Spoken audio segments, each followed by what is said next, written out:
divided in 3 30-minute slots, including questions and answers at the end.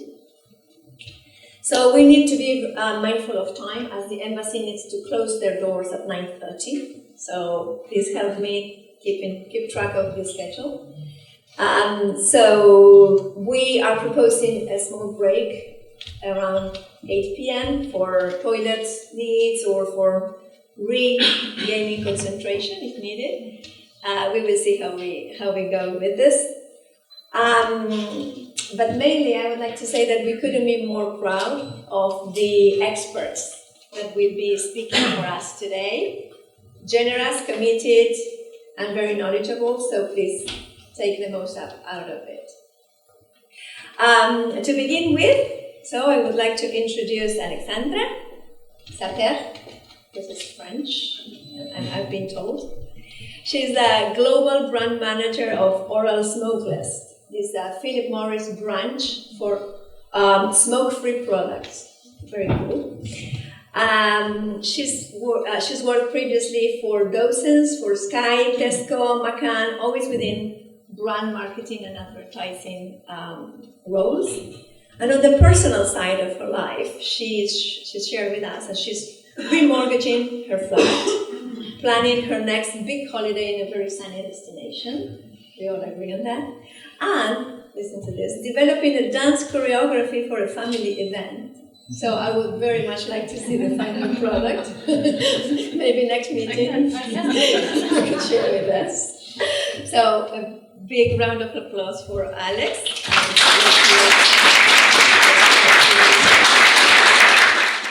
Paper, because you need to be prepared for technical glitches. So hopefully I don't look at the paper because there's no technical glitches. So don't worry, I'm not going to talk about Philip Morris. I talk about it all day, so that's not what we're going to talk about. So why should you listen to me? Actually, you don't have to listen to me. It's up to you. I've worked on great brands and I've worked with great people who've taught me a lot through my career. And I've learned a few things along the way, and I hope there's a few tools and tips that you can take along. But as you build your businesses and you help them grow, it's really for you to shape. So everything that I say is from my past experience, tools that I've utilized in big and small businesses, but it's for you to shape your own futures and your own brands.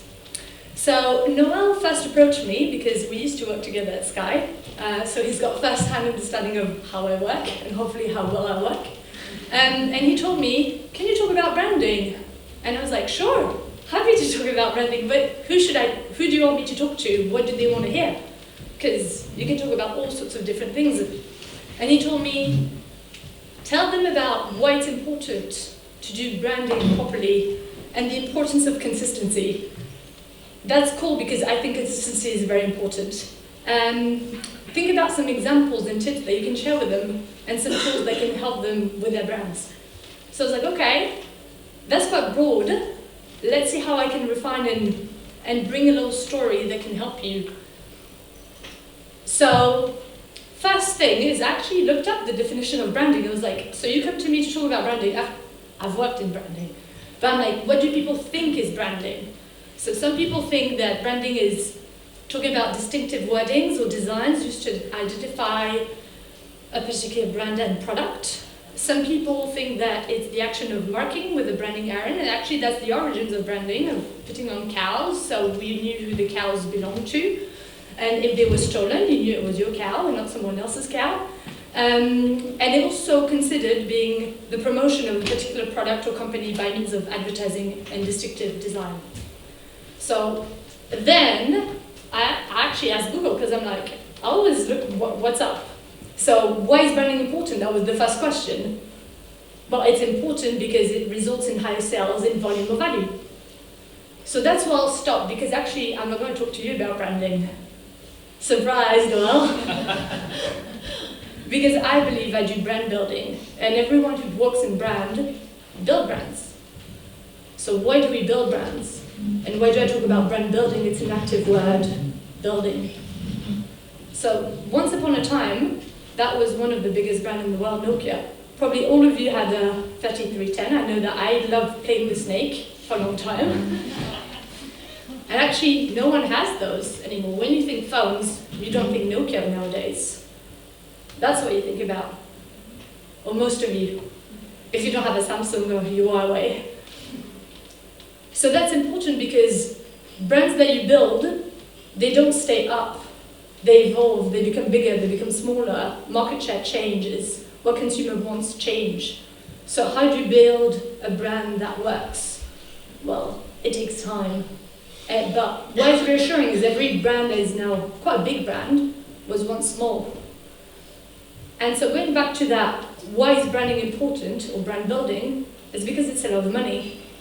But per the illustration, actually, the ranking and the value of those brand changes year on year, because there's more or less demand, because it's not seen as such a big asset anymore. And nowadays, the ranking a lot around technology. That wasn't true 20 years ago. So it is a constant of evolution. So I'm going to tell you what is a brand, but not what is branding, and what is brand building. Still not about branding. So what is a brand? We all know, we've seen them. We kind of touch them every day. It's usually an image, a personality, a tone of voice, things you're in contact with. But it's also a promise. A lot of the brands that we're exposed to, small or big, they're really a promise from a business to say, this is a quality product. You can trust me, you can rely on me, you know what you'll get. You know, you think about McDonald's, or you think about your hairdresser, you go back, you trust that they'll do the same color, they'll be nice the next time. So it's that promise. And actually brands are not products. They're called intangible assets. So it means a brand you can't touch. The brand is not the product. Those valuations that we saw on Forbes, they're not about the product. They're about the brands. Tomorrow you can't use that brand and logo anymore. That's not the valuation of the product. So it's something that you convey, that exists in consumers' mind, in that audience, but it's actually beyond that service, beyond just the packaging. So how to build one? Well, that's my job, so it's quite a complex job. But what I think is quite helpful is to touch on positioning, and we're actually going to talk about positioning first, because I think it's the most important element.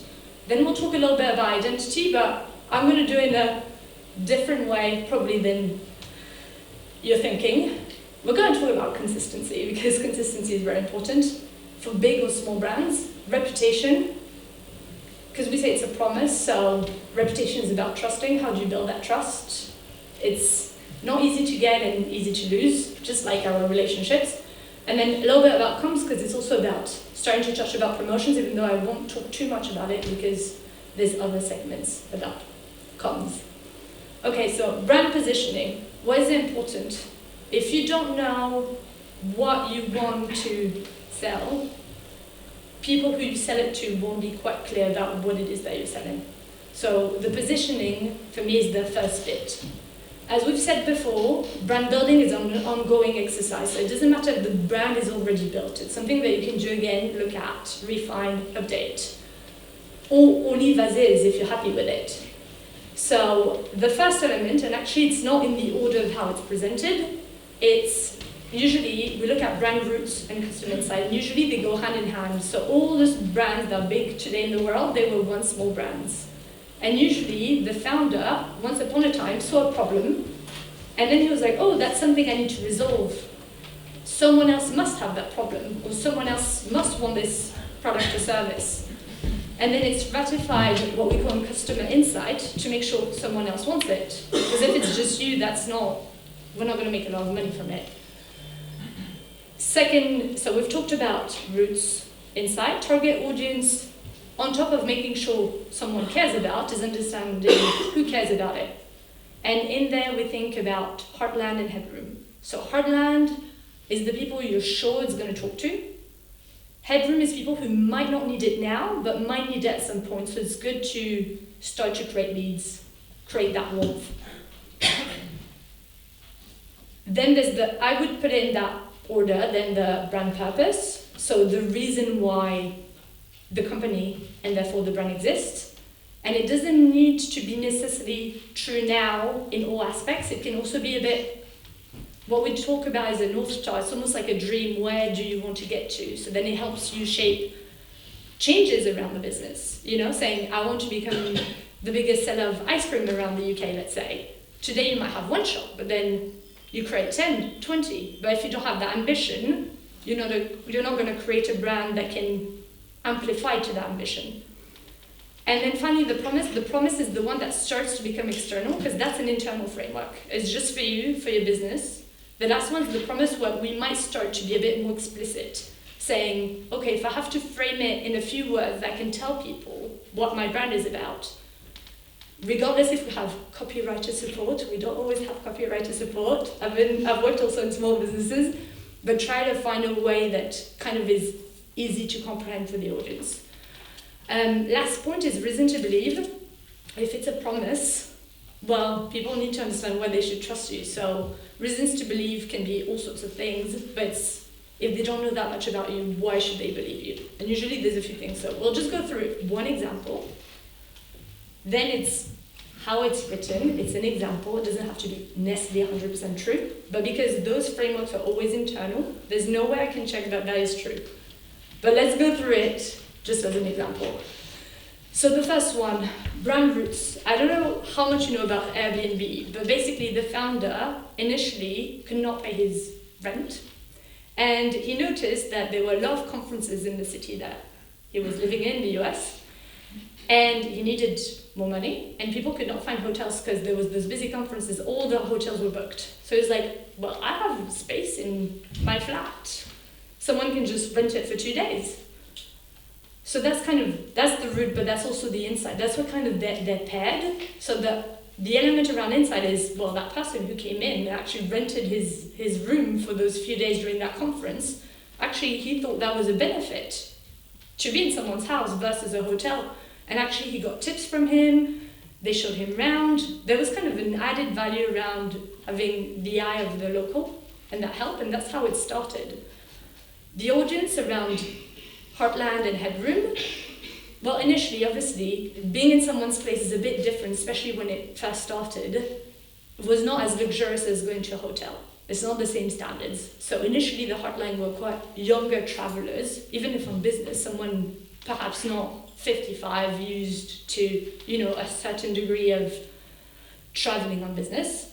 So those younger travelers who are looking for a deeper experience when they travel, and perhaps, people they can go out with in the evening, so they're not by themselves in the city.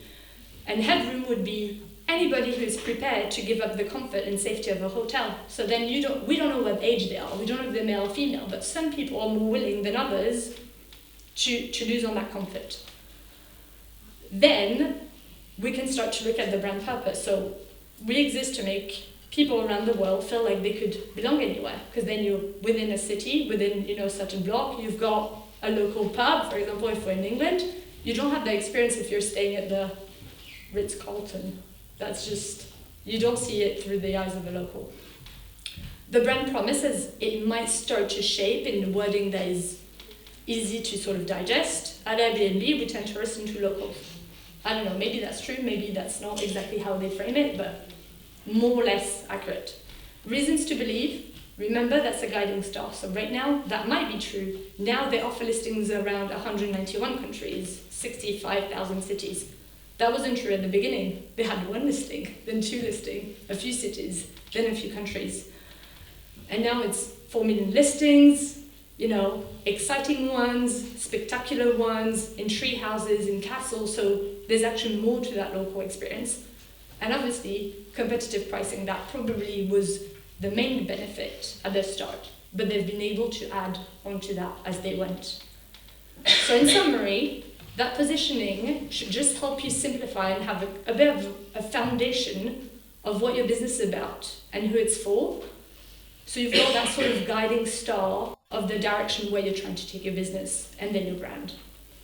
Okay, so second thing we're going to talk about is what we call the 4 Ps. So instead of talking first about identity, which I think is slightly confusing, the 4 Ps, again, have at their heart the audience. So the business that we build, we're trying to sell something to someone, regardless if it's a service or a product. So if we don't have the audience at the center, we miss off on converting them. So there's 4 intersections: product, but that can be service. So what do you offer? And how do you define that?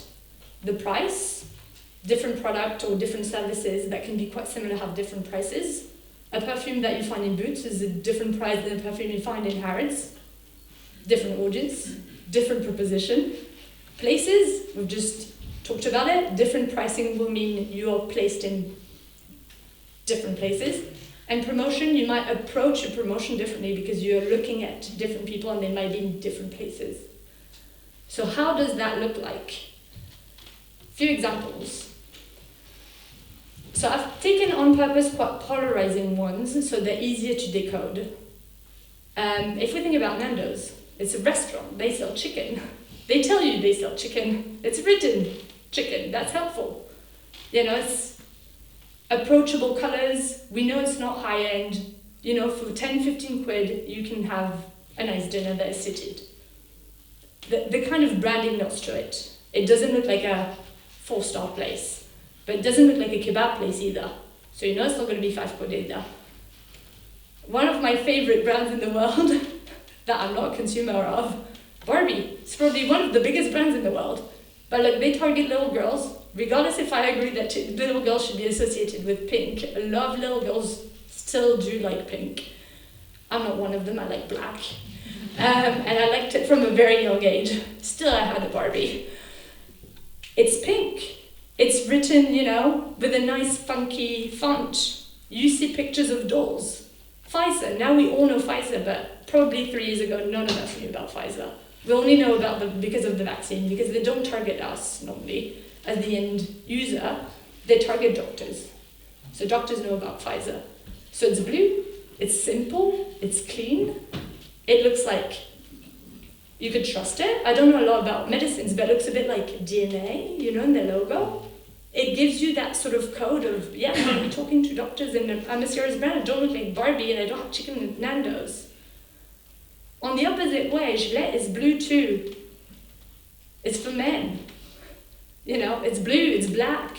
It tells, unfortunately, the codes are still a bit end, they're a bit polarizing on purpose as an example. But it's not for little girls. You clearly know it's for men. Chanel, very well-known brand in the world. The coding is simple. Most luxurious brands have actually very simple branding, but highly designed. The shape of the bottle looks like a diamond. You find it at Harrods, not in Boots. The codes are all there. IKEA, yellow is quite promotional color. Actually, you can see even in the design of their store, it's not Bang & Olufsen. It's going to be a bit outskirts, so the rent price is not as expensive. They're going to ship volumes, so they have space to pack stuff. You can tell just from the codes. So I did give a few examples, Noelle, following your brief. Okay, so once we've talked about the 4 Ps, then we can talk about identity. Because if you remember, it's the product, the price, the place, and the promotion. But you need to know who you talk about. And then once you're a bit clear on what's the offering, then you refine the identity. All brands in the world, most businesses in the world refine their identities over time. So that's just a normal process. You don't need all of them. Not every brand has all of them, and we'll go through the example. But I took as an example for name Pension Bee, which is quite a relatively new brand. They were a startup, I think they're still considered a startup, and they offer pensions.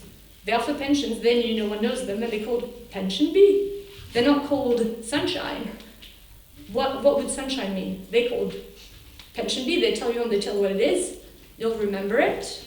And also they probably have a unique domain. Probably they couldn't just call it pension because the unique domain wasn't there, because now everyone needs a website. So they need to own that domain. Fonts, depending on that brand, it will change. We've already seen a few examples. I'm just showing Chanel because I think it's quite a simple way, but we can all tell even if the letters had been changed what it is. Colors, brands can be more or less colorful. Microsoft has 4 colors, for example. Some brands have 0 colors. Nike doesn't have a lot of colors. So there's no rule, it's more what are you trying to convey. Logos, some brands have logos, some brands don't have logos. It's only really more about that name and the shape of that name, but they don't have an added logo on top. So it's not necessary. Nando's has a chicken. So they say chicken and they put a little chicken icon, so you're really clear that it's chicken. Tone of voice, that's actually quite an important one because most brands talk to their customers. Not that we need professional copywriters in the world, but I'll just put an example. I'm a customer of Benefit, I go every now and then. And actually they greet you, every interaction by, hey gorgeous.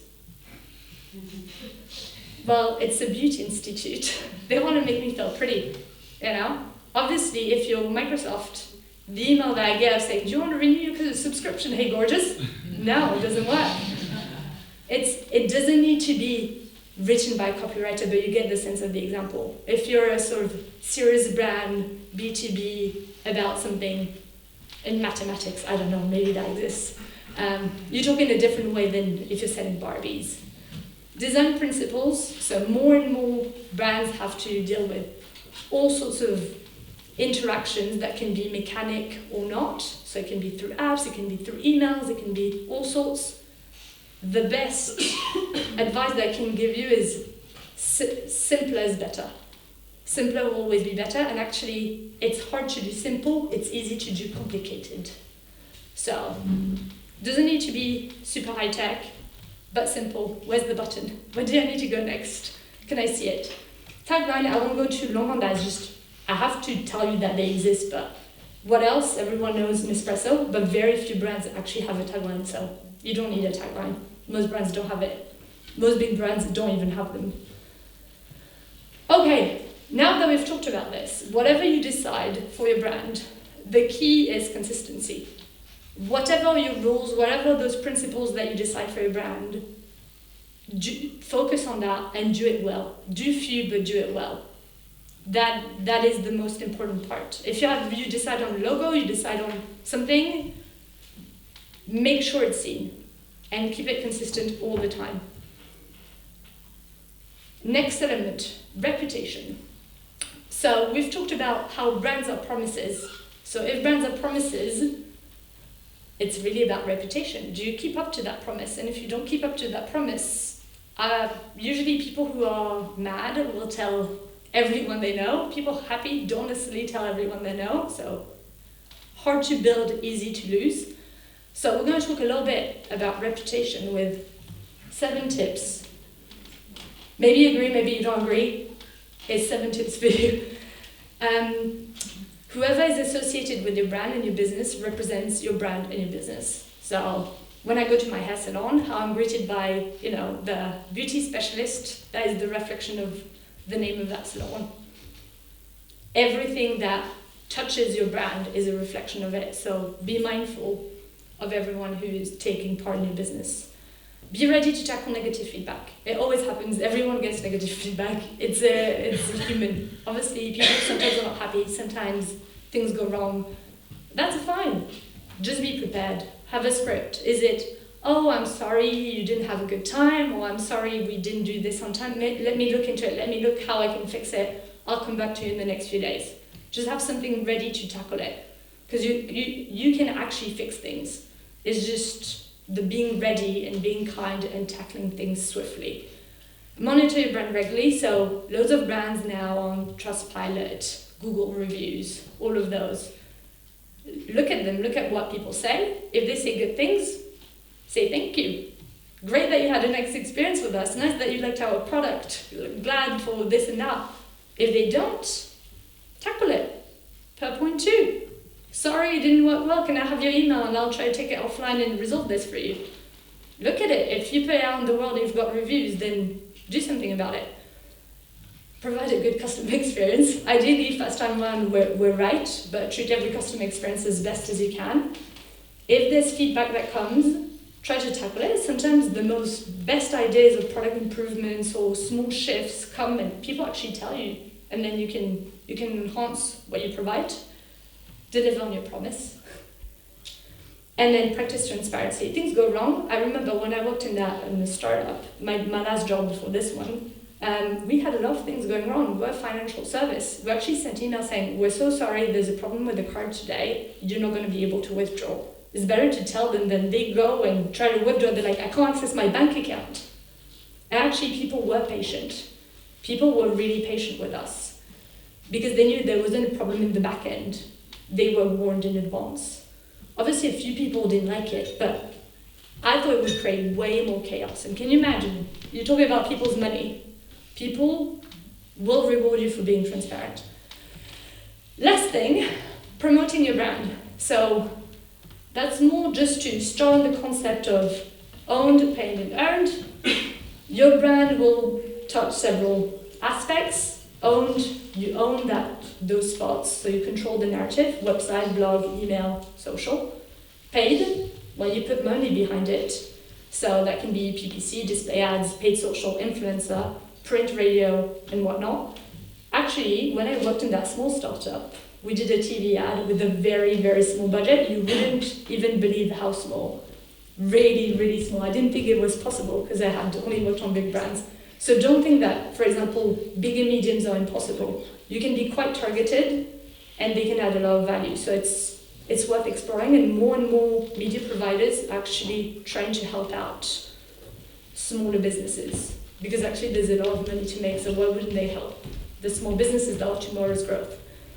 Earned, that's actually very time consuming, and you get it, you don't get it. So it depends how much effort you want to put into it, and obviously you can't control. So a lot of time spent, not that you shouldn't do it, but a lot of time spent, and it's unclear how much you usually get as a reward. So just be mindful of how much time you put behind. Sometimes paid can be a better investment than earned, looking at time cost. Okay, so takeaways for today, because what did we say? Tell them what you're going to tell them again, tell them consistently, tell them simply. So I'm going to tell you again, consistency and simply. Brands are about brand building. It's not done overnight, it takes time. All the big brands of this world were once a very small brand, and we all know them. Richard Branson, whoever, Jeff Bezos, they all started in a garage. So up to us to create the biggest brand of the world in the next 10 or 20 years. Positioning. Start with positioning. Be clear what you are about before you tell the world. Think about the 4 Ps that connect the customer, and from them refine your identity. Consistency. Choose what you want to focus on and then do it well. Less is more. Be mindful of reputation. Hard to build, easy to lose. Promotion. Be mindful of where you put your time and money. Your money is precious. Your time is precious. There's trade-offs. With that, I thank you very much.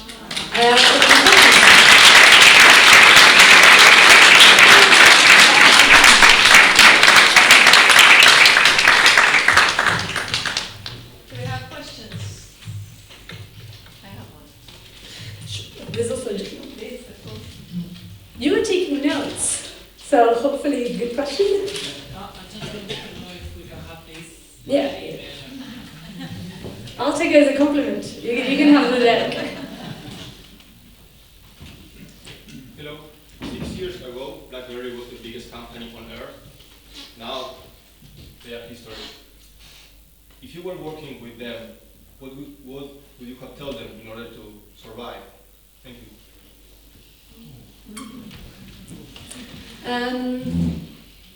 Probably if I had been at BlackBerry, they wouldn't have listened to me, because 6 years ago, I wasn't the CEO. I think I've worked a bit in the mobile industry, so I know a bit about it. I think there's trends you can predict, there's trends you can't predict, but businesses typically in that size are quite good at looking at what's going on, and then they have to take measured risks, because you put money in a certain place and not something else. I can't tell what's happened at BlackBerry, but I think some trends were going perhaps a bit more social than business. I think BlackBerry was a little bit focused on business first and every day second, and I think they might have thought that they can focus on that and win. And actually a lot of people, the trend on personal phones took over the business phones, and actually most companies now even will have an iPhone SE, a lower level of the biggest brand, rather than a specialized device that looks more like business-like. I think they like the apps and the fact that you can touch. There were certain elements about tactile. I think they didn't anticipate how the sleek design, even though it might be a bit harder to type, the UX design, the sleekness, what it tells about you would take over the convenience of exact type. I think there were also design constraints where they thought that's a more practical device. I think BlackBerry was a more practical device. But people like screens, they like video, they do all sorts of things on their phone, and I don't know, maybe also they didn't spend enough. Maybe it would have gone another way had they done bigger campaigns. I think Apple spent a lot of bloody money to tell us, look how cool those designs are, and look, you can take pictures, and you can do this, and you can do that. And now none of us can get out of our house without a phone. I think when I had a BlackBerry, I could leave my BlackBerry on at home without feeling I forgot half of myself. So a lot of things, I don't think it's business go, off trajectory just out of one thing. I think it's a succession of misread trends or risk analysis that are off. And unfortunately, in hindsight, there's a lot of things that we can all think, oh, you should have seen that one coming. Why did Kodak lose? Why did this lose? Like, a lot of clever people probably were at the head of those businesses too. So there is a risk, and also there's such a thing as luck and timing. And that's just true. It's true for humanity, for businesses, for humans. So that's my best answer. Follow up? Sorry to bother you. Yeah. Many brands like McDonald's, Philip Morris, no offense, those that causing a sort of damage in the human body, they also have a charitable ways, sort of run McDonald's house, and they also build that branding of we help the mankind, we are for the poor, we support the, I don't want to offend any minority, but how does it go together in those parallel lines? I mean, you have to build the branding, and you also have to build that, hey, we are caring of you, we care of you. Yeah. Fair question. I can't comment on Philip Morris, I'm just not authorized, so sorry. But a lot of brands, they're businesses, they're trying to make money. They're not charities. That's the opposition between a charity and a business. It's not like they should do bad in the world. That's not what I'm saying. But there's a lot of principles around making money. I think society is changing also a lot, because now consumers are also buying, with what they buy, they say what society they want. So I think things are shifting. Now I think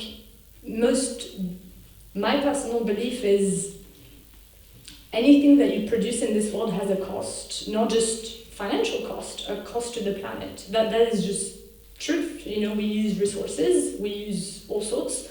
So depending on what you produce, you create something bad. It could be emissions, CO2, it could be all sorts of things. I think as you are the heads of your own businesses and you lead that world, it's up to you to shape the world you want to see and work with those trade-offs. But the thing is, we all have to balance short-term versus long-term trade-offs. I hope that one day we get to net zero, that everything is done more ethically, that kids don't have to be in supply chains, and there's all sorts of things happening in businesses, and there's all sorts of code of conducts that try to be applied. I think it's our responsibility as the consumers to be as informed, and then we get to choose who and where we put our money. And those people who build those brands and those businesses have the responsibility and ethics to do the best job they can to manage shareholders and future. Because the reality is also all of our pensions are on the stock exchange. So the shareholders, we are the shareholders. The Coca-Colas, the whatever, they are my pensions in there. If you have pensions, they're there too. So obviously there's a balance of I need to leave a great future for my kids, for my whoever, for the future. Just because as a human person, you should try to leave a great future. But there's also balancing the commerce of the world. So philosophical topic. More on a real life small businesses, how critical the name do you think it is? Because for small Yeah. organizations that are thinking of a great name is... I think that's probably the most critical. Do you Because that's how people remember you. So is it easily to remember? Can you own the domain? Also, can you all own good domains? So if you're in the UK, ideally you want .co.uk. If you can get .com, you want .com. It's becoming harder and harder to get those domains. And that's what people will know you for. You know, like, I like to talk about like those things, but like pension beast it's a pension. My hairdresser is called Gino Hairdressing. You know, it tells you what it is. If you don't tell them what it is, there might be a reason why, and for your audience, they might be able to comprehend. But I think names are incredibly important. I think a lot of people forget. For example, Chanel. The design is called Chanel. The lady who created it initially, she was the brand, and then now it doesn't mean Coco Chanel anymore. But initially, she couldn't have been more telling them what it is. I built this design. I'm the designer. So. Which is a follow-up from them. So how does greenwashing fit with brand identity and maybe fake if it's greenwashing? Yeah, it's a tough one. Actually, we worked on that. It's a hard one. I think people see through you if you only do greenwashing. Now, you can have an ambition and a North Star without being 100% there too. And I think that's okay. I think it's okay to say, hey, I'm trying to be as sustainable as possible, as way forward as I can. And I'm trying to do better in the world in terms of production, standards, biodegradability, all sorts of things. And then the reasons to believe, it's quite clear. I think when people say, oh, I'm 100% this and completely that, and you're not, and things are discovered, that's where it goes wrong. But I think it's okay to have an ambition and be clear that it's also, as you grow, you have more resources to put more money in that development. All those biodegradable packaging, they take a lot of R&D to get there. That's the truth. Supply chains, like everything needs to be redone, so it's not that easy. It takes resources. So North Star is fine, just be clear that it's also a North Star and what it actually delivers now. That's great. Thank you so much.